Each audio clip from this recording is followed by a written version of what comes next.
Raju baby अपने YouTube channel पर स्वागत करती हूँ आप लोग को। मैं बेटी का नहान गाना गाने जा रहे हैं, कैसा लगेगा कमेंट में बता। के खाने पोखराया के ही भरे पानी जी, के करी दुलारी बेटी करे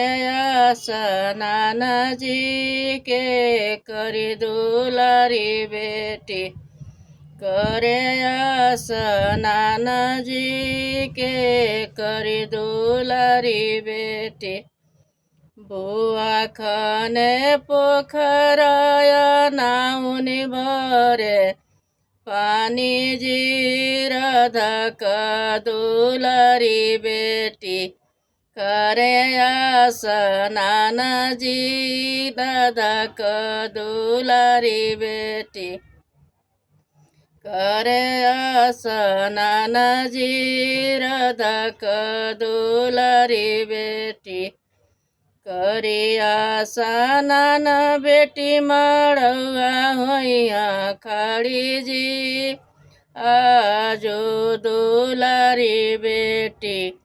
होई है सोहागिन जी, आजो दुलारी बेटी